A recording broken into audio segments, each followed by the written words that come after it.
YouTube, we have Periscope and Twitter, and we have Facebook. So welcome one and all to another interview here on the Hard Rock Show social media pages. We have been joined by Nikki, as always, of course. So say hi, Nikki. Hi, Nikki. And for those who don't know, the guest this week, and we are lucky to have him. It's been a very long time between chats, in particular for ourselves here. We have Andy Dowling from Lord. So how are you? Hey, great. Thanks for having me, folks. It's a bit of a thrill to be chatting to you both. Absolute What pleasure. a big microphone you have, Andy. Yeah. Thank you very much. Yeah, well, we're dealing with someone who does podcasting more than we do episodes, so there we go. And I think we're going to get some schooling on how to do an interview tonight. This could be a train wreck or fucking beautiful, either or. Either way, it'll be entertaining. I'll be the train wreck for sure. You haven't been with us on the show before. It could well be a three-way train wreck. We'll see how we go with this one. But quickly, before Nikki jumps in and takes over, for those who don't know, if they're living under a rock, let us know, the band, a bit of the backstory, and your role in it there, Andy. Oh, okay. The quick awkward introduction. So Andy. My name is Andy, and I play in a little old band called Lord. We play heavy metal, and we've been around for probably too long now. The band used to be called Dungeon, formed in 1989 and changed the name to Lord at the end of 2005. And just at the tail end of 2005 is when I joined the band. So I played on the last Dungeon album and then have been with the band ever since. And so just a lot of releases, a lot of albums, a lot of touring and videos and all sorts of stuff. And then just, I guess on the side as well, from my point of view, play bass in the band. And I'm also, I guess, the man that wears all the hats when it comes to management, PR, merchandising, the bus driver, making sure everyone's got their lunches, that kind of stuff. Bad mum. And I'll also do a podcast as well called the Andy Social Podcast. So I'm busy. I'm always got something on the go. Yeah. Cool. Over to you, Nikki. Take it away. Well, we are most certainly going to talk about undercovers in depth tonight. But while you talk about being a man of many hats, true or false, is the internet lying to me, or is this a thing? Is it true you were the roadie for Dungeon/Lord in Europe before you joined the band? Yeah. It is true. I just, I guess the very short version of the story is that I was living in Brisbane at the time, where I grew up, and Dungeon used to come up. So I was friends with them. I used to go to the shows, and I just happened to be going to Europe that year. I wanted to do the festival circuit, and they had this offer to go to Europe. And I just said, look, can I tag along? I'll carry some bags and some guitars or something like that. And they were actually quite worried about saying yes, because every time they saw me at a show, I was so intoxicated, so drunk. And so I just had this reputation. They're like, I don't know if it's a good idea to have this guy tag along, and they're doing this. We're going to do this tour with Megadeth through Europe, and it might not be a good look for us. But they took a chance on me. I behaved myself. I was the beer roadie, but also did the lights for their shows as well. And I don't know, just tried to stay out of people's way. But I had a hell of a good time. And then that led to, I guess, the next chapter of my life. When did they work out that you could actually play bass as well as carry beer? They knew that I played in some bands in Brisbane, but hadn't really seen me or anything like that. But I must have picked up Glenn, who was the bass player at the time. I picked up his bass guitar when we were in Europe, just noodling around, and Tim sort of looked and went, "Oh, you can play." And I go, "Oh, yeah, a little bit, I guess." And that was that. But I think at that point, he sort of had a little thought in the back of his head. And sort of towards the end of that tour, and then after the tour, things started to fall apart with that current group. And so Tim started planting some seeds with me. And I said, I guess I've got to move to Sydney or Wollongong or something like that. And they're like, yeah, that's probably going to help. And so I packed my bags and told everyone at home. I said, I'll probably be back in about 3 months. I don't think I'm going to be gone long. I don't think this is going to work out. And well, that was 16 odd years later, and I'm still here. So yeah. You actually moved interstate for that. That's a pretty big commitment and pretty awesome. Yeah. It's I don't know if it was the the smartest move at the time. It was quite reckless. I just I just didn't tie off any sort of outstanding things at home. I just packed up and just left. But I guess in hindsight, it was the right thing to do. That's amazing. I'm actually really glad I asked that now. There you go. Well, yeah, it's and it's funny because, as I said, I never thought I'd last. I didn't think it was my first time. It was actually my first time living out at home. So I was like 19 or just 20 maybe. And so I didn't expect, everything was new. Just not just being in a band and a band of that stature, but living interstate, living on my own, living in sort of share houses and all that sort of stuff was all brand new for me. So it was an attack of the senses. But since then, like, I'm married, we're living in the city, we've got a place, I'm domesticated, but still got this band life and the podcast and everything. So yeah, it's wild to see what the future sort of end up bringing. That's really awesome. I've got a daughter who plays bass, and if she had said to me at 19, "See you, Mum, I'm moving interstate to join a rock band," I would have lost my fucking shit. So you guys are well better than me. Well, I've got to give credit to my parents because my parents, I mean, they're pretty good, but they've got a little bit of some conservative values in place as far as, making sure your kids are, accounted for and, under the roof and all that sort of stuff. But I don't think they were terribly excited about the idea, but they let me have a stab at it. So I'll always be grateful for them to just take the chain off for a little bit and just see what happens. Did they ever come to any of your shows? They did to begin with, and then I think they just realized how loud the music was, and they just went, "Oh, geez, okay." And so, but they always get the albums when they come out, and they're like when I go and visit back up in Brisbane, they've got pictures that they printed off the internet. They put in photo frames of me like playing live, and I'm like, this is so embarrassing. Like, it's so dorky, but they're proud, so I'm happy. Of course they are. Well, this is a lovely segue into what we really want to talk about tonight, because the latest album and offering by you guys might be a little more parent-friendly listening. What would you say to that comment? Tell us a little bit about what you're doing. That was the scope when we sat down. We go, okay, we need to have a parent-friendly album. What are we going to do? We're going to go kid-friendly. We're going to go. We're going to go down the Wiggles route first, but we thought, that might be too extreme. But now, sort of in hindsight, we probably should have done the Wiggles route and really hit the kid market. On spread. Oh, hey, well, that might be volume 2 later on. But it's we've been doing covers for years, and we love playing them. We've always just done them as a bit of a way to amuse ourselves and just have a bit of fun. And they're always good live as well, playing them and putting them into the sets.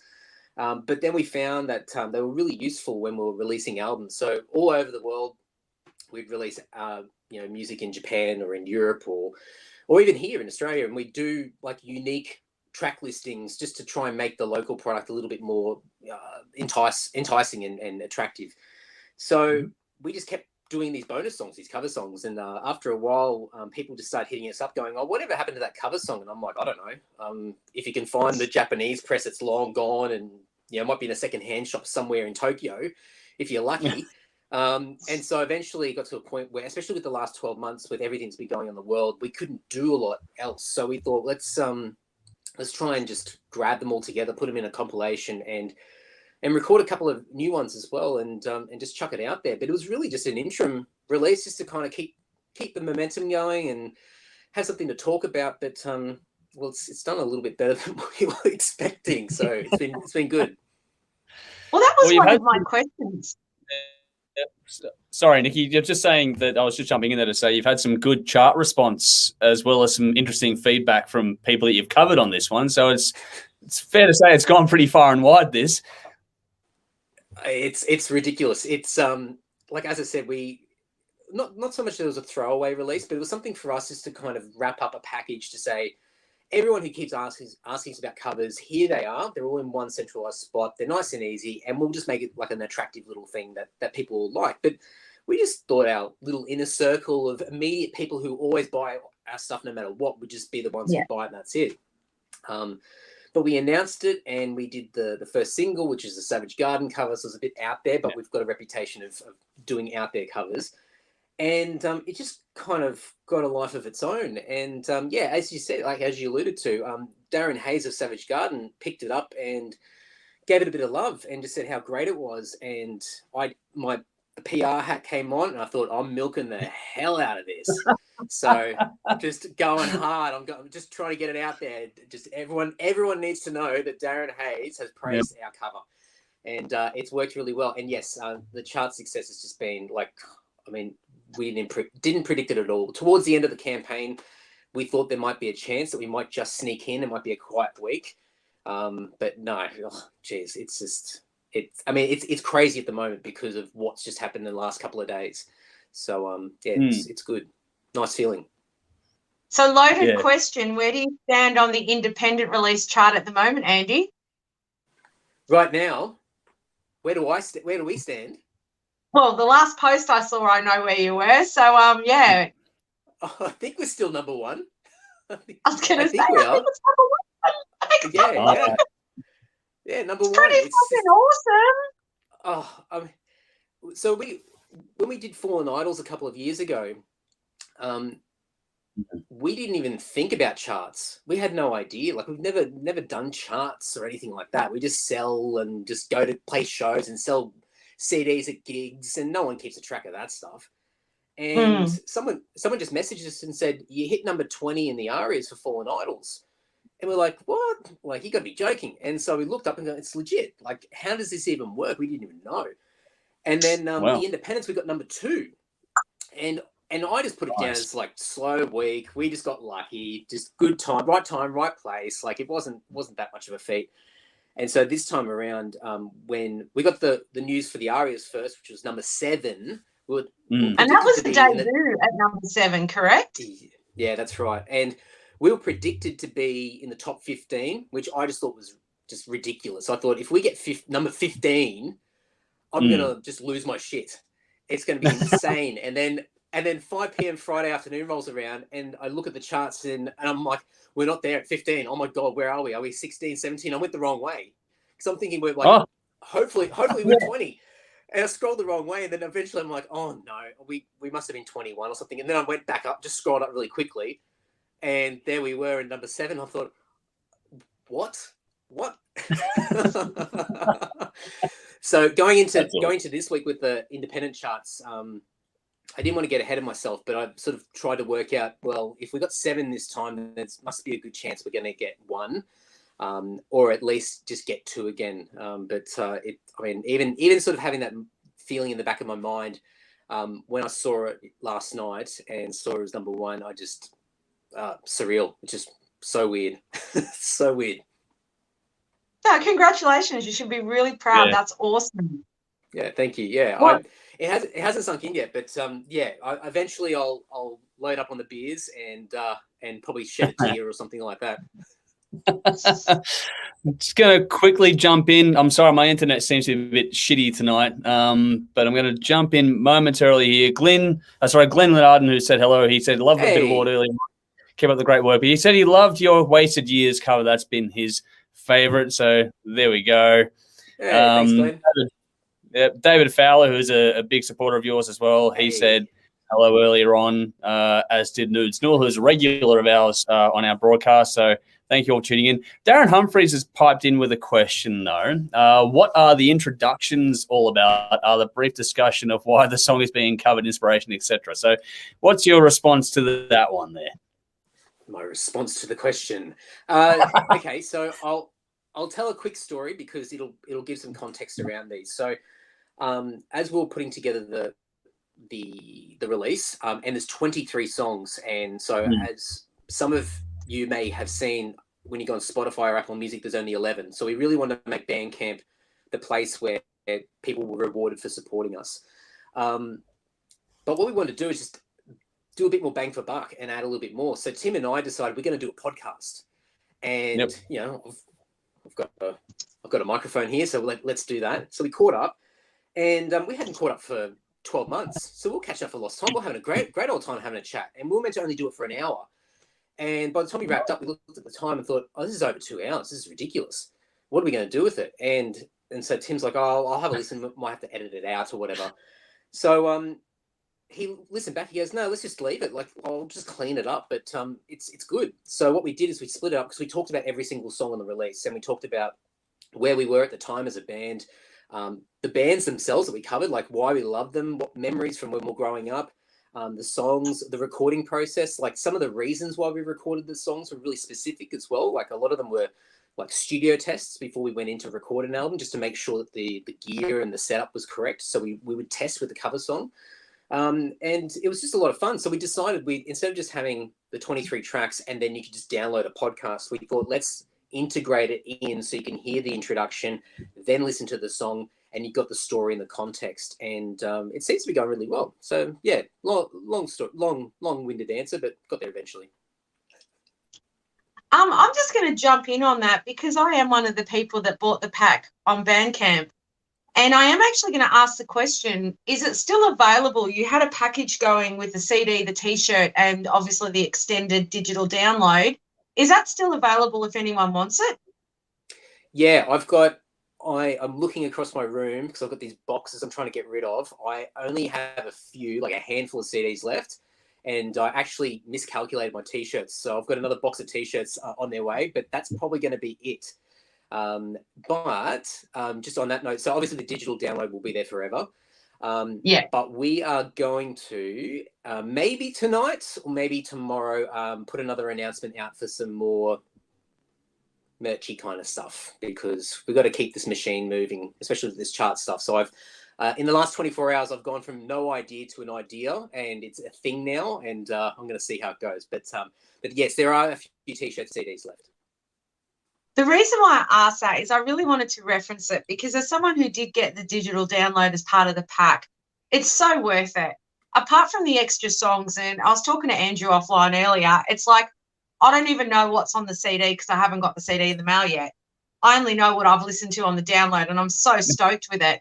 But the thing that made it really awesome for me, as someone who's admired you and your band for a very long time, the 12 minutes at the start where you talk about the concept as a how and a why, it really covers a lot of the band's history. So if you're actually a fan of Lord or even Dungeon predecessor, you need to listen to this because there's some really cool little nuggets in there. It's not just the introduction to each song and why it was special or what the relevance is, but it's that whole backstory. And I think one of the favorite things for me with the digital download is this references your whole playing career. It doesn't seem to be a particular era or window. You've got Black and Angel stuff on there. There's all sorts of shit going on. Like it truly is. If you're a fan of this band, and if you're not and you want to learn about this band, get the digital download as part of the pack. It's totally worth it. I quite mean that. Well, thank you. I hope. Can I get that clip later that I can post online? Just Nikki just talking that up. I'll get that out there for sure. Be proud to put my name to that comment. I mean, thank you. And it's part of, I think we always try to re-educate people and bring people up to speed and give context. I mean, we can just put songs out there, but without the stories, I mean, the songs are still good, but when you add the story to it, it just makes the songs even better. And we're all about storytelling. And I think for me, doing the podcast stuff for the past 5.5 odd years, I think I've sort of really understood how important story is. So yeah, it's nice. It's nice to hear you say that. It's good. Thank you. No, it's awesome. I truly do recommend it for anyone who's yet to go out and get on that. So, out of all the songs on there, if I was a betting woman and I haven't listened to the preamble for this particular song, was Touch the Fire one of your choices? And the reason why I say that is because it's on the bio. If you go to the Lord bio, there's a little snippet of a playlist, and Touch the Fire is on yours. So I kind of put 2 and 2 together and possibly got 5. Help a sister out. Well, you could be on the money. I don't quite recall. Like Tim and I in particular are massive Icehouse fans, and we actually went through a number of different songs that we wanted to try. So Touch of Fire was one. I think one of the first songs we were going to look at was I Don't Believe Anymore, but Mark and the Eternal got in before us. And I was like, you bastards, like, you can't do that. But in hindsight, I'm so glad they did it because that song was made for that band. Like the Eternal just absolutely nailed that cover. And I don't think we would have done it anywhere near the justice that they did. So I'm glad it sort of worked out that way. And it forced us to sort of go back and look at some other options. And I think the other one that we were sort of weighing up was Cross the Border, which is like an amazing track that would have been fun to cover. But Touch the Fire it's been a go-to song for Tim and myself for quite a few years. So it might have been, I think it probably was just mutually instigated by each other. Is it intentional there's such a large representation over your career, obviously, but in this particular release of Australian bands? Have you intentionally tried to pay homage to our local music, or is it just, this is just shit you dig and there just happens to be a lot of Aussie songs on here? I think it's probably more so the latter. It's just shit we dig. I think, like, it's like all of us when we listen to music, and especially music from our past, it's nostalgic. It brings us back to great memories when we're growing up and getting into music and going to shows and meeting people for the first time. And also like that soundtrack to your life, like what was going on at the time. Yeah. And a lot of these bands and artists, I mean, these are bands we grew up with, and we've all got great memories. And so whether it be the metal stuff or the rock stuff, the Aussie stuff, international, it's all reflective of moments in our own lives. And so I think when we sort of decide cover songs, we just naturally gravitate towards songs that we already love. And then we'll work out whether we can actually do a good job of it. If we know that we can't do a good job of it, it's not going to sound good, then we'll just scrap it. But a lot of the time we'll listen to it and go, we can put a little bit of a spin on it without completely reinventing it, because we never want to just turn it into a completely different song. We just want to put a little bit of a Lord lens over it.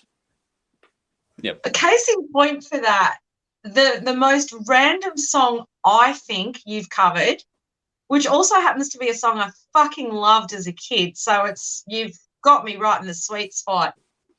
Aha, Sun Always Shines on TV. Now, yes, I recognise it, but you kind of beef that one up just a little. Just a bit. Just a little bit of double kicking fucking business going on. What do you think would be the most unexpected song besides Kylie on that? Because, that one really surprised me. That's an interesting song because that was definitely all Tim. Tim was just a massive, he's a massive synth pop, 80s synth pop fan. And I recognized the song after I heard it, but I didn't recognize the title. And so Tim's he's put it in a group chat and we're talking about it. And I go, I don't think I know the song. I only know like Take On Me and whatever else. And he's like, nah, you've heard the song for sure. And so he found a YouTube clip and I listened to it. I go, oh, okay, I know the song. And he's like, leave it with me. And so then these demos start coming out. It's like, oh my God, all right, okay. So we're kicking it up a notch. Sounds good. So yeah, I really like that one. Unexpected covers on there. There's a few random ones in there that not so much unexpected, but maybe unheard of with a lot of people that might be not used to some music from other parts of the world. So there's an Ex Japan cover on there. Ex Japan, there's for people that don't know, is like pretty much Japan's biggest all-time band across multiple genres. They started off at like a Blind Guardian speed metal band in the 80s and then turned into some sort of pop arena rock band, and they've just done everything in between. And we grew a massive fascination of that band back in, I don't know, the early 2000s. And so that opportunity came up to record that song, and we actually had a guest vocalist do the vocals because the majority of it's in Japanese, and Tim's like, there's no way in hell I'm going to attempt to sing this in Japanese. So we had Hideaki from Vigilante, a Tokyo band, fantastic prop metal band, and he did the vocals for that. So that's an unexpected one in the sense that people might not be immediately familiar with it, but if you listen to it and imagine some early 90s Blind Guardian, some of that speed metal stuff, then I think you might get a real appreciation of sort of where that band's come from. But they're the biggest band of all time coming out of Japan. They do Tokyo Dome 4 nights in a row.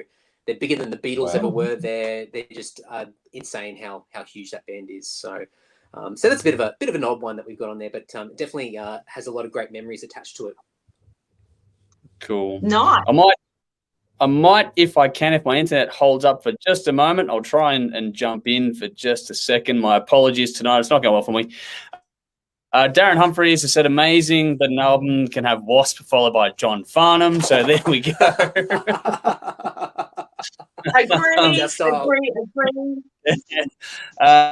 Daniel Five on Facebook is fucking loving Undercovers right now. Fingers crossed for some new music soon. I'm sure a lot of people will be liking that. Nudes Null, again, a regular of ours, says, any chance of an Uncanny X-Men Everybody Wants to Work cover on Volume 2? Wow, Nudes. Hey, Nudes. Geez, that's a left of field suggestion. Never expected that one. That's awesome. We'll add it to the list. Oh, man. I mean, anything's possible with this Volume 2. I think, oh, my God. Okay. Are you planning Volume 2 just on that quickly? So funny story, when we were putting together the title, we had Undercovers as the concept and the silly Goosebumps style artwork that we've got on the on the cover. And Tim wanted to put Volume 1 on there, and I said, I don't know. I said, don't put Volume 1 on there, because you sort of set a precedent that people expect that there's going to be more of them, and we might not do it. And he's like, Andy, we've got like 4 cover songs that are sitting here incomplete that aren't even going to be on this release. Like, it's not like we're going to stop doing cover songs. I'm like, all right, fair call. So there will be a Volume 2 eventually. I think there'll be another Lord album in between and a few other things. But we've actually got cover songs on the workstation at the moment. Various pieces recorded, and we just ran out of time. I think they were out of the Fallen Idols sessions, and we just ran out of time. So we decided just to shelve them for the time being, and we'll come back to them. But there'll be a Volume 2 eventually, no doubt. Nice. There is a cover song that didn't make it to this release, and you reference it in your preamble on the digital version. I believe it's called Call Me by Blondie. Hey, didn't quite make it. It's on the Hidden EP. Yeah, there's a few cover songs from the first year of the band, like Dungeon, where we made a decision to leave them separate, and maybe that might be an opportunity to include some of those in Volume 2, where we can sort of really go back, because a lot of the stuff in Volume 1 is more or less the Lord era, the ones that we recorded as Lord. So there was quite a few covers through the first year of the band that not referenced, and Call Me's one of them. Wasted Years, that was mentioned before, that was one we had. Caught Somewhere in Time by Iron Maiden, Queen of the Reich by Queensryche. So there's a whole bunch of them from there's a Duran Duran cover as well. I can't remember what that was. Anyway, there's a bunch. But maybe we'll put them on Volume 2. We'll see. There's heaps. That's sick. Oh, I'm losing my mind. So you led with To the Moon and Back, and I'll be honest, Andy, I think I saw it on your actual Facebook rather than Lord's. As soon as I saw that you covered that song, I lost my fucking mind. I love that song. I absolutely always have loved it. And one of the things I really like about you guys is you've always said, and you've always been open about it, if it's a good song, it's a good song. It doesn't matter who wrote it or what genre it is. If it rocks, it rocks. As soon as I saw that, I actually messaged Dennis, one of our friends from the show. Yeah. I went, oh, my God, check this out, because I know he loved that song as well. And it actually slays. What made you decide to lead with that as the lead single? I think it was a bit of what we learned from Kylie when we did the Kylie Minogue cover about 10 years ago, and seeing the reaction. And look, I'll use the word like pure novelty. I mean, it's still a novelty to have a metal band cover unexpected pop songs. So we knew it would get some attention. To what extent, we had no idea. And I mean, for me personally, one of the first, it might be one of the first cassettes that I ever got was the self-titled Savage Garden double cassette, which had a bunch of remixes on the other side. And I loved it. It was a soundtrack to a period in my life. And those songs, as you said, it's amazing songwriting. A good song's a good song. And I'm not worried about genre labels and things like that, because in the end, it's music. I mean, we're all here for music, regardless of whether it's metal or punk or pop or whatever. And the good thing about that song in particular is that song was just begging for some guitars, like some beefy guitars in there, and we didn't want to do the double kick thing. We didn't want to sort of go too hard.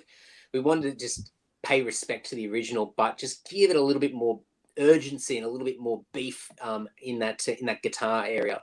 And Tim did a great job. It sounds really good, and it's funny as well because it's nice to hear you say that you're a big fan of the song and the band. There are so many metalheads, and especially Aussie metalheads, because obviously these guys are Australian, that grew up and had Savage Garden as a band and an act that they actually really enjoyed, and these days might be like this guilty pleasure. They may not quite admit it, but having the cover, these people have come out of the woodworks, and it's amazing to see how many people putting up their hands going, yeah, Savage Garden actually rules. This is pretty cool. So it's been a lot of fun seeing people react to it. Yeah, well, on that note, I've got both their albums. Yeah. I was just, I don't know if it came through yet. Yeah. I'm just going to quickly jump in while I can. Dean has jumped in to say, hey, Andrew, Nikki, and Andy, love the new album. So you're getting more positive feedback there. Thank you. Dave Fowler really loves the Judas Be My Guide cover, which is another cool one you've got on there. It's very nice. Thank you.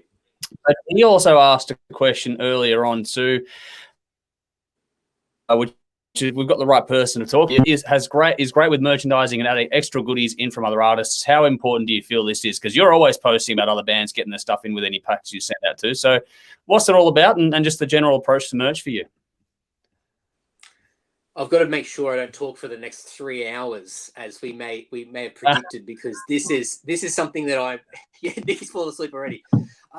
It is something that I just absolutely love. Like I have a big passion to give bang for buck. And I remember being a fan growing up and getting into music, and you do mail order and they include like a flyer or something like that, and you go, oh wow, this is so cool, what is it? And you discover bands from it, and the back of some magazines, they have the mail order catalog and things like that. And so I just want to give that thrill to other people. And these days everything's on the internet, everything's digital, and people don't buy music like they used to. And so that thrill, that excitement that we all had, it's not as frequent as what it used to be. So for me, every order that I do, obviously the things that they paid for, they get, I think, most of the time. But I always make sure that I include flyers, stickers. I did trading cards for Mark in our band, these Mork trading cards. I printed like 6,000 trading cards about 2 years ago, and I've only just got to the end of them. And he doesn't know this unless he decides to tune in and have a look later. But I printed another 4,000 or 5,000 cards in the 16 new designs, and with undercovers, I've only just put the first card out. So there's 15 new cards that people haven't seen yet, and it's already creating a bit of fandom amongst people, because everyone's collecting. They're trying to see which ones they have and which ones they don't. And so it's just a bit of extra, gotta catch them all. Around it. Awesome. That's it. Yeah, definitely. And to what you said before, with bands. So what I always do, and I always encourage it, is if people have old stickers, old flyers, they've got old promo CDs. I know bands that never sold their demo CD or their EP, and they've got boxes of CDs sitting in their cupboard or under their bed, and they're not doing anything. And I don't even know what to do with them. I'm like, give them to me. I said, I'll chuck them in the orders. So I'll chuck bands' merch and their promo items in there, and it goes all over the world. And for me, like it makes our sort of product more appealing. Like people want to order because they get all this extra stuff and it's exciting. It's good for the person who gets it because they get more bang for buck. And for the bands who just want to get their name out there, I mean, suddenly it's not just about trying to compete in a news feed on Facebook. You suddenly got a flyer or a CD or something in this person's hands. You've got their attention. So the likelihood of them actually following through and paying attention to what you got to say is a lot higher. So I preach about this a lot, and it's so understated, and I don't think a lot of bands still get it. But I've been really happy with a lot of bands that have sent me stuff and continue to do so. My PO box just overflows sometimes with stuff, but it's good because it just means that every time people order things, that they get some goodies, and it's just my way of giving back as well. But we've got a platform now. We've got a lot of people who buy from us and support us, and I'm just trying to think, how can I use this to help all of my friends and my peers who are also playing heavy music or music in general? Like, how can I help and lift everybody up with us? So Anyway, that's my soapbox moment about merchandising. I could talk for hours on this. Look what you've done, Nice. Dave. You've opened the door now. He knew it. He was baiting me. While we're talking about Dave, I'd like to give him a special mention, actually, because it's kind of because of Dave we're talking to you tonight.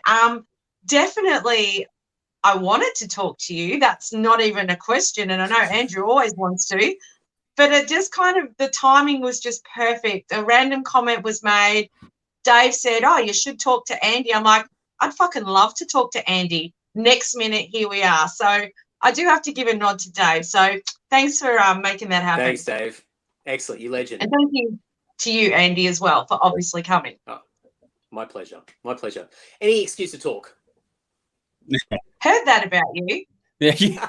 What I'd love to know is, do you guys, right? So you've got 23 songs on the extended version. You've got the hidden EP from years ago, 25 copies of that out there. What songs didn't make it? Is there any songs you've actually had biffo about where one of you is really passionate about recording a particular cover and the other two of you have gone, hell no? Has that ever happened? Have you ever been shot down? Or any of you? Yeah. I mean, we throw songs at each other all the time, so it's a constant thing where, like, we've got a group Slack chat, and so we've got channels where we just talk on different topics, and we'll throw cover ideas in there all the time. We'll throw a YouTube video and go, oh, we should cover this. And I know for a fact, from my point of view, I get really drunk some nights, and I'm just like, I've gone down a YouTube rabbit hole, and I'm just like totally vibing out on beers and listening to these great songs, and I'm just flooding Slack chat, and the guys are just going, Andy's pissed, like, just ignore it. He'll get over it the next day. But I'm just trying to think of like any songs that come front of mind that were sort of shot down. I don't know. I think there's some extreme metal stuff that we'd like to dabble in, because especially for me, like, I grew up in Brisbane, and there's a lot of death and black metal bands that was my local scene, and some of my all-time favorite bands come from there.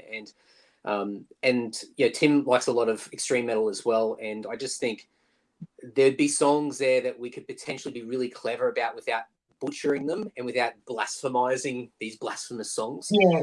Which would be quite fun. But I think we've thrown a few songs around as sort of ideas, but I don't think we've sort of worked them out to go, well, these will be songs that'll be worth actually pursuing. So no individual song that comes to mind, because we're constantly talking about it. So at the moment, what we are deflecting is, we're not deflecting, we're taking them on board, but the heap of song suggestions that we're getting from everybody now as a result of this album, which is really fun. It's cool, but we're looking at it, and some of them are like, you got to be joking. Like, why the hell would we cover that song?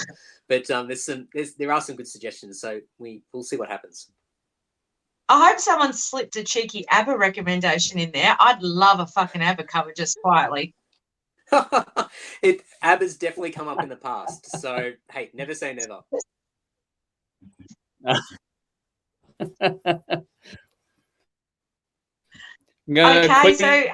And if I'm still here, I'm going to quickly jump up anymore. Go, Nikki. All right. Sorry about that. We've got some fun with the internet, but don't worry. I think between Andy and I, we can talk the legs off a chair, no wuckers at all. Andy's pretty. All right. There is 2 Halloween songs on this album, on the extended version. So yeah. How come they're the only band that got 2? Are they super special to you?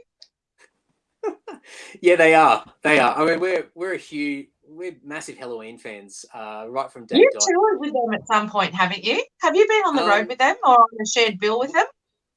Yeah, we did one show. We supported them in Sydney. I think that was it. Yeah, we just did a one-off Sydney show, which was a lot of fun. It was really cool to sort of hang out backstage and go, oh, that's the guys that we keep worshipping over all these years. It's just it's did they pay you or sleep with you? How'd they get 2 songs? I think we're just fanboys. But I think also the thing with this compilation is that all the songs were recorded over different eras of the band, as you sort of mentioned earlier, and so One of the songs, which is I Want Out, and it's a live version, Yeah. that was recorded in 2006. And that was a really special show for us. It was the last show with our guitarist at the time. It was his farewell show. And Is that Matt? yeah, it's Mav, yeah. And so he does Wasp, Wild Child in the compilation as well. And that's a question for later coming up. Yeah, sure. And so with Halloween, it was just a fun song that we always played live that year. And I think when we're going back through the archives, we sort of thought, this has got a really cool vibe to it. It's a lot of fun. And then sort of in more recent years, we picked Someone's Crying, which is just such a random Halloween song that's often neglected and forgotten about. And at the time, Tim just had this urge that he wanted to record it. And so I guess when we're putting the songs together, we're like, oh, well, we don't want to get rid of this song and we don't want to get rid of that song, so we'll just include them both. And so Halloween got lucky with 2, and I reckon we probably could have put more on there if we were given the opportunity to do so. Interesting you say that. The boys reviewed your album the other night, and one of the observations made from them, and I will personally agree with it, is when you chose an artist and covered their songs, you didn't cover the obvious songs. You went with the more gems, the more underground songs, especially from bigger name bands that we all know and love. Is it because the well-known songs had been done before, or was it just that as fans of these various bands, you just particularly resonated with this song that might not have been so well-known? I think it's a bit of both, because we're fans of these bands, so we know their catalogue, we know the deep cuts. And so I think for us, because we're such music fans, we get a real thrill about discovering those hidden gems, and we obsess over them. We get crazy about like how amazing this like underrated, neglected song is, and we'll talk about the reasons why, like particular verses and bridges and these weird sections and key changes and all that sort of stuff that most people will just not pay attention to. So when it comes to thinking of bands and we go, oh, what songs do we want to cover?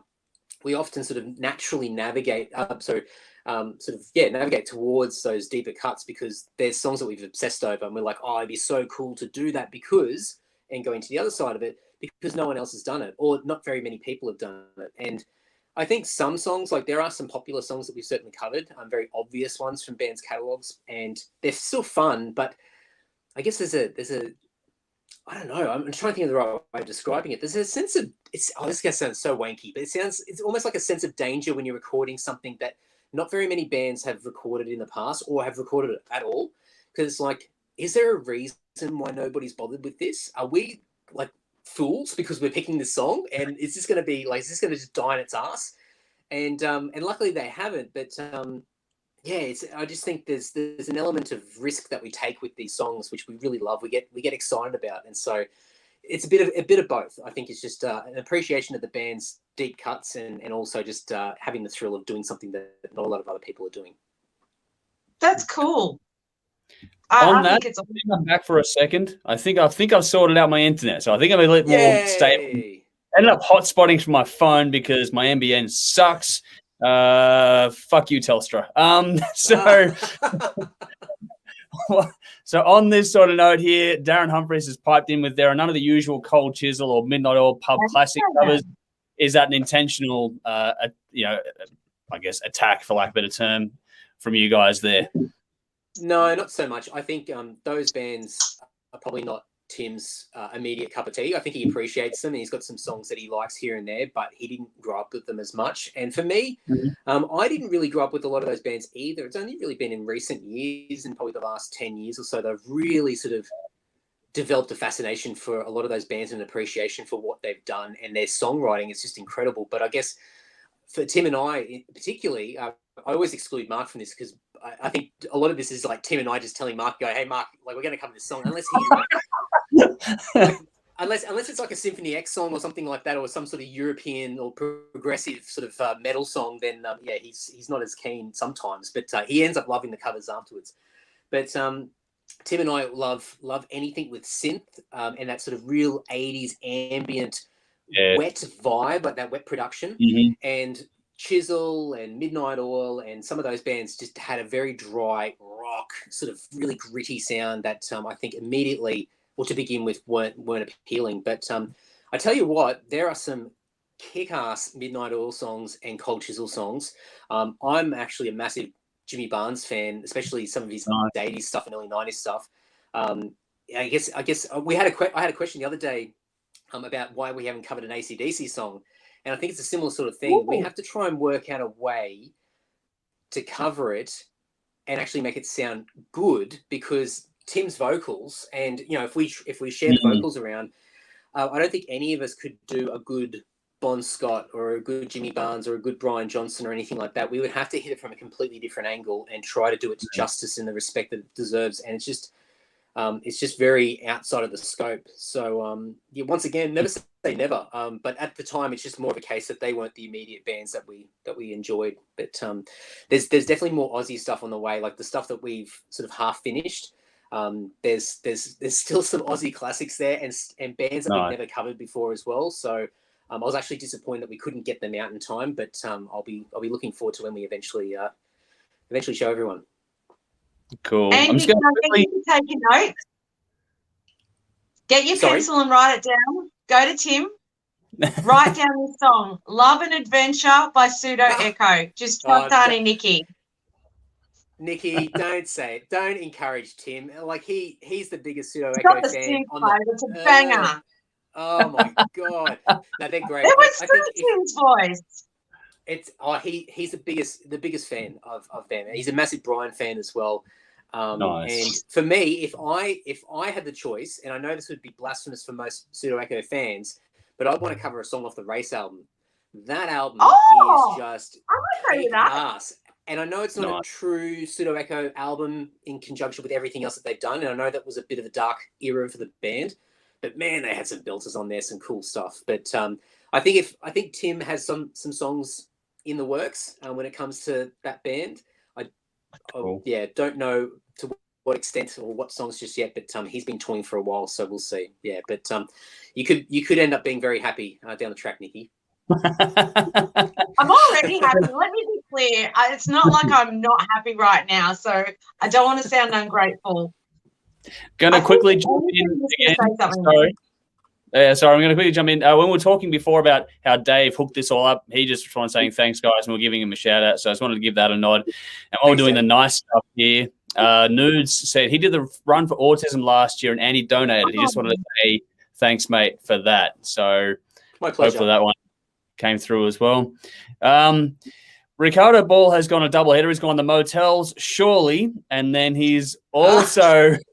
Ricardo, in addition, did Lord consider covering that Kiwi bird who stole your name? That was one of my questions. I had that written down. Oh my god, was that Darren Humphries again?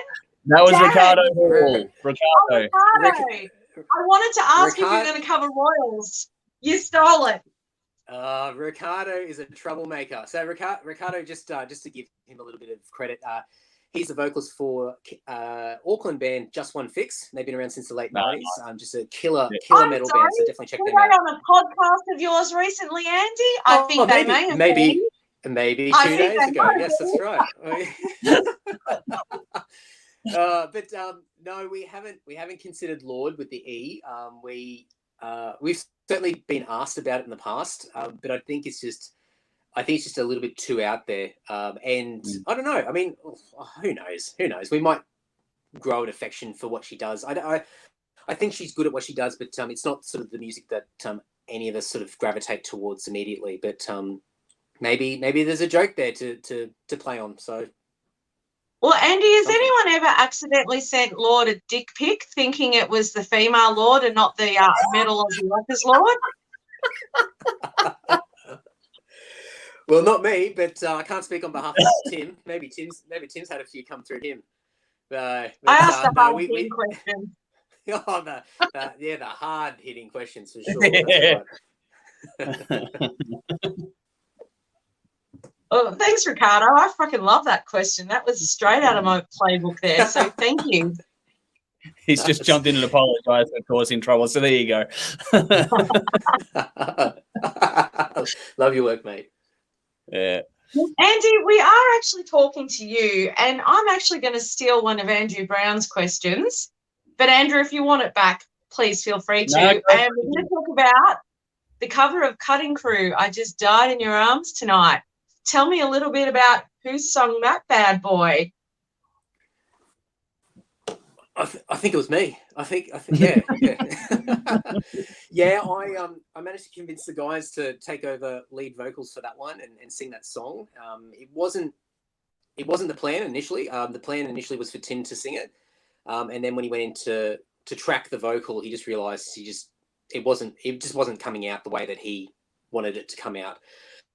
And I can't remember exactly what the conversation was, but I think Tim, in the back of his mind, had already sort of liked the idea of other people in the band singing from time to time about for different songs.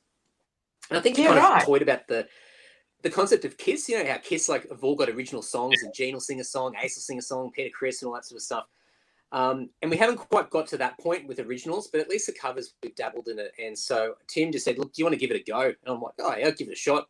I don't really sing. We just do backing vocals on stage and that's about it. And I think it came out all right. It sounds good. And I think just my voice lends a little bit better to that style of singing than Tim's. Yeah. And I think that sort of helped. But I don't know. Tim made me sound good, so I wouldn't call myself a singer, but at least I got a song to put against my name. It's pretty cool. So I might. My parents just keep telling me, they go, "When are you going to sing another song?" So I'll have to put pressure on Tim and say, "Hey, Mum's giving me a bit of heat now. Please, let me sing another song, please, Mr. Tim, please." Such a mum question, isn't it? That's adorable. Bless you and his mum. That's very cool. So how annoying are you when you go into a studio? I know you're signed to a label, but part of the preamble on the digital version, so buy the digital version so you know what the hell I'm talking about, is I'm not sure if it was you or Tim, but one of you was referencing recording at home in 2001, no less. Was that you or Tim, Andy? Oh, it would have been Tim. Yeah. So a lot of at home recording. So for someone who's clearly quite interested in the sound and quite conversant with the process, is he really fucking annoying when he's in a studio? Is he telling the engineer how to do their job, or how does that work? Well, LT. Sorry, Tim, respect. Here we go. Tim's when he tunes in, he's going to be like, all right, here we go, Andy. What are you going to say? We are very, very lucky. We are very lucky because Tim is everything. He's our engineer, producer. He does the mixing, the mastering. He owns the studio now. So he's gone from a bedroom in a shared house in the sort of late 90s, in the early 2000s, to having his own proper studio with drum room, vocal room, console room, everything. And we've had that for a few years, and we've been really lucky, very fortunate. It's given us an advantage to be able to do covers like this, where we can just rock up sometimes and just smash something out. And he's done everything. We've toyed with taking the songs and getting somebody external to mix and master, but we've always been happy with what we've churned out. So, but to answer your question, he is really annoying in the recording process. He is extremely anal. He just becomes obsessive, and this is why he's so good at what he does. He will get the best out of everybody. He will not hesitate to say that a take was shit. And that was a real learning curve for me when we first started recording together, because I hadn't been cut down in size before. Everyone just said, "Oh, nice work, Andy. You're all right. You're decent." And Tim was like, "No, that's shit. You can do it again." I'm like, oh, I've got tears coming in my face. And he's like, and he goes, "I'm only saying it's shit because I know you can do better." And I'm like, "Okay, all right." Yeah. And so he really pushes to get the best out of all of us, and so it's good. And we certainly hear the pain that comes out of his mouth every album that we record, because he's about to go postal every single time. By the end of the album, he's borderline just wants to break the band up and not want to talk to anyone ever again. A few weeks later, he calms down and he's like, "Oh, the songs actually aren't that bad, blah, blah, blah." So, it's just this reoccurring thing, but he's just a manic. He's an absolute manic. And, but that's why he does what he does. And he's just so, so good at it. He's world-class, and it's all more or less self-taught. He's an absolute freak. Nice. Well, on that note, very quickly, just want to give you a bit of congratulations to all of you and on Fallen Idols, the last originals album you did as well. That was absolutely fantastic. I had a few of our top 10 lists for, I think it was 2019 was the year of release of that one. So it's a stunning album, and you should be very, very proud of what you've done with that one there on that note too. Thank you. Yeah. Unfortunately, COVID and the pandemic just sort of threw any sort of touring out the window. So we've got a little bit of catching up to do, not only with this covers album, but to actually give the Fallen Idols tracks a little bit more road mileage and get them out there and share it. And we sold so many copies of Fallen Idols. We did so well without, we played 6 shows and that was it. And we sold more albums for Fallen Idols than anything else previously. And we're just like, we're just at the brink of rolling something really big. And then the pandemic hit. So we'll see what happens. But thank you. We're really proud of that. We just wish it got a little bit more spotlight, but we're still pretty happy. Yeah. I know we're nearly out of time here, so I'm just going to quickly, I want to try and get a live reaction thing here from you, Andy, if my internet's cutting in. If it doesn't quite work out, Nikki, I am going to put it on screen, so if I do drop out again, you can take over for me. Before I do, just quickly, Neil Boyle has jumped in to say, looking forward to the CD and T-shirt, waiting for me when I get home. Andy is a master of self-promotion and sold me on the band from shooting me a message from a video clip. Like, keep up the good work. So there you go. More audience feedback for you there, which is fantastic. But just in case my thing drops out yet again, because I'm having a lot of fun tonight, I'm going to put this particular comment up on the screen. And if it drops out for me, Nikki, take over. This is a comment we got on our Strap yourself in. This is a comment we got on our post on Facebook earlier today. I don't think it actually came through all the way. Okay, I will have to read it out. We've got most of it, Andrew. I can run with it. Yeah, all right, cool. So from CJ Trady on our page, he goes, so apparently rock bands covering gay pop songs is a thing. No, just no. Stewardess, my seat doesn't seem to have a sick bag in the pouch. This is Captain Dickinson speaking. Passengers were flying over Savage Garden lands where may experience a packet of rising hot air interfering with normal cool air of Rockdom, so we can expect some turbulence. This is Captain Kilmister here. I'll be switching on the fasten seatbelt signs, something I don't think I've ever actually done in my entire flying career.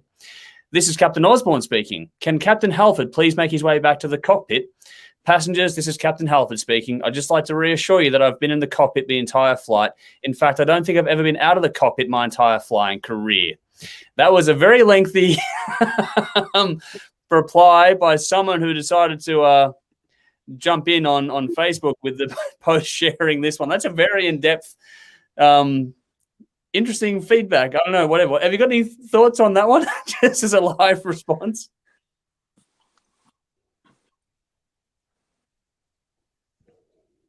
Oh, all right, Andrew, can you hear me? I mean, look, there we go. You have to give him props. I mean, talk about, yeah, I can hear, yeah. I was just saying, cool. You have to give him props, like, for creativity, just incredible. Yeah. Like, I mean, just to put that much effort into something that he actually hates, just well done, mate.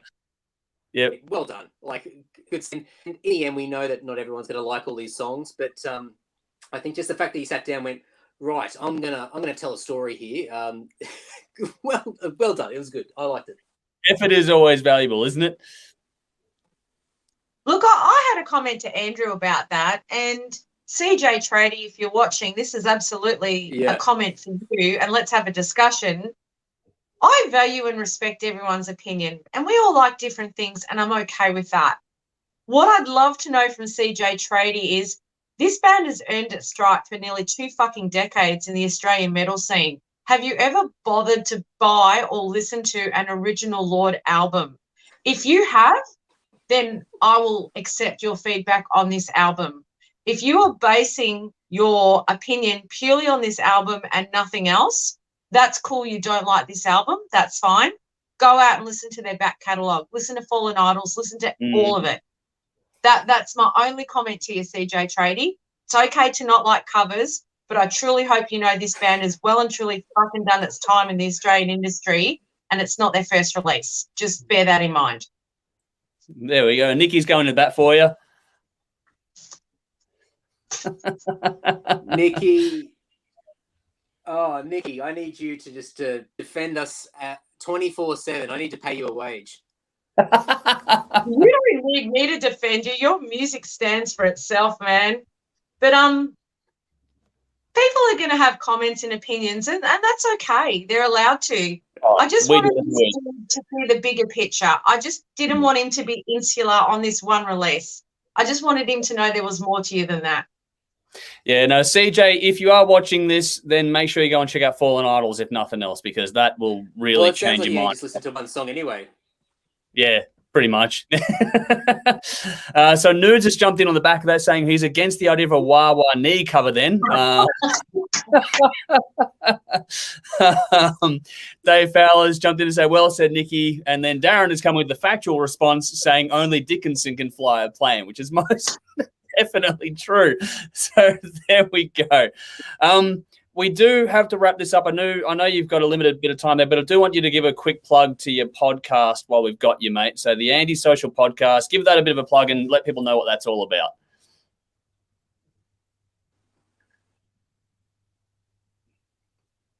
Hopefully that came through. I don't, this internet thing still works, lag, but if you can hear me, yes, Yep. Andy's Social Podcast has been around for the past 5.5 years, and it's just me talking to the weird and wonderful. A bit of everything: musicians, documentary filmmakers, comedians, authors, people that work in the science fields, just anyone who I find I'll have on the podcast. And I do a couple of episodes a week, and it's on Spotify and Apple Podcasts and all the usual places. And it's a nice way to break up all the Lord stuff as well and keep me sane. So yeah, it's a lot of fun. So andysocial.net's the place to go, and hope you like it. Beautiful. As a response, Sean's just jumped in. Shani, I think it is. Love your work, Andy. So there we go. More positive thoughts for you there. Nikki, did you have anything else you wanted to? Yeah, I do. Well, yeah, I know, but what? Whoa, we've lost Andy. But that's okay. If any of you watching this have not listened or checked out the Undercovers by Lord album, they're currently number 7 on the ARIA charts. They're number 1 on the independent charts. How amazing would it be for our scene if we actually got one of our own local fucking amazing bands to number 1 on the ARIA charts?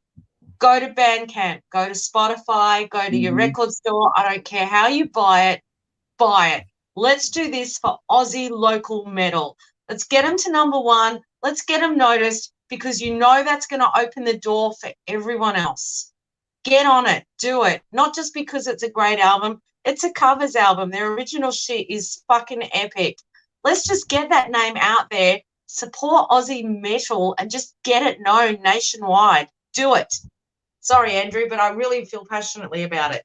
No, I completely agree with you. You keep firing away there, because I'm just letting him know the link will still work if he jumps back in. But he did say he was charging before, so he might have run out of charge, which happens a bit because whenever you've run low on charge, you've started to break up and then drop off as well. So, sorry, doing the logistics while filming is always interesting. Well, if Andy watches this back later, thank you so much for joining us tonight. It really was a pleasure to talk to you, and we wish you nothing but the best. You're amazing. Get on it. I do want to. It's funny how it's my internet was the one that was most troublesome the entire fucking thing, and then it's him the one that struggles to get back in. Hold on, he's seen the message. Okay, cool. So hopefully he jumps back in. Yeah, we'll see what happens. But Wayne Gould jumped in, who's a long-time follower of ours here. He's jumped in. Love this band. Great Aussie metal band. Yes, they are fantastic. It's all very, very, I don't know. I love what these guys do as a general rule. I love what they did with the original album, the last one they did, and I also love what they've done with this covers record as well. I'm just trying to basically fill time now to see if Andy will make it back to us or not. Oh, here he comes. He's coming back. Okay, so slowly but surely, I've got something here. I'm just waiting for the image to prop up properly. Here we go. He's come back. Yay! Welcome back, Andy. If you can hear us, all right. I'm not sure. There's a bit of a lag there, but we'll work through it. Yeah. Cool. All right. So quickly, Shani jumped in again and said, cheers from New Zealand, guys. Great show. I'm glad you enjoyed it. Thank you for tuning in. Jimmy Van Zeno, our Jimmy Van Zeno has just jumped in to say Andy. So there we go. While we've got you back, before we do say our farewells, is there anything you'd like to say to those that are watching or tuning in later on, either on repeat or listening to the audio via the podcast format? Just thank you so much. Thank you for backing us, like backing you. It's like your sporting team, like the boys in Lord. We've just been doing it for so many years. It's just so much fun to interact with people, not only just playing the music and putting the songs out there is great, but seeing the responses and people just getting in and supporting what we do is just fantastic. And I think just seeing the chart success that we've had over the past couple of days is it's proof in the pudding that we've got this great group of people. I mean, I try not to use the word fans, they're friends. Like, everyone's a friend of the band. And we always try to make sure that they're part of, they're the Nicky's like any of them. It's a bit of a sentimental piece now, but they're an extension of the band, and it's all the cliches, but it's super cool. And I'm always whoring the band out and talking about the band, trying to get people to do things. But I love it that people just respond so well and want to see us succeed. So it's cool. So just thank you, and buy the freaking album if you haven't bought it yet. Why not? Go and get it. Go and listen to some covers. Go and listen to that Savage Garden song, and while you're on your next flight, buy the digital version and get Wild Child. Beautiful. Yeah. I don't know if I referenced it before, but David Clement, he loves the album too. He does a radio show over in South Australia. He's going to give your stuff a plug on this coming weekend. So Sundays, tune into his show. Sundays, 1 p.m. Australian Southern Time or Central Time, whatever you want to put that is. So yeah, check that out. It's a great show, and he will plug and play some Lord for you there too. He's a great supporter of all things Aussie rock and metal, so give him a bit of love as well. But he loves your work as well. He did put a comment there earlier on, but I can't seem to find it now, so whatever. It's one of those days with internet in Australia and technology is not quite working to plan. But is there anything else you wanted to add there, Nikki, before we do wrap this up, or are we... Oh, well, now that I get the chance to say it while he's here, Andy, I really appreciate you taking the time to talk to us tonight. We're both massive fans of the band. You're fucking amazing. And as a human being, you're actually a decent dude. Don't tell anyone I said that. So seriously, thank you for being available tonight. It is actually appreciated. Well, thanks for inflating my ego, Nikki. It's nice to hear those kind words. And look, as I said, any excuse to have a chat, yeah. I love interacting with people, and it's great to talk to awesome people like yourselves. So thanks for having me and giving me a platform to talk about shit that I love. So it's good. Awesome. Well, it's our absolute pleasure. It's been fun to actually catch up with you for the first time, and we talked about it earlier, about nearly a decade now since we last had any sort of interview back and forth with each other. So it's been a little while. But no, thank you once again for making the time to sit down with us and have another chat. And we'll make sure it's not a decade between this time and the next time as well.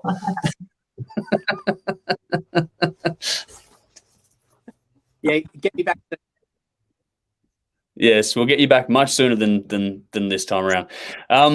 But we will take the chance while we're all here, I believe, to say farewell to our audience. There's a bit of lag, so bear with us, Andy, while we progressively sign off from each individual platform, and I'll go through a little bit of a farewell as we do so. So this is Tata to Twitter. Thank you so much for joining us. That's one down. Now we move on to YouTube, and we say goodbye to YouTube. Bye-bye, folks. Thank you.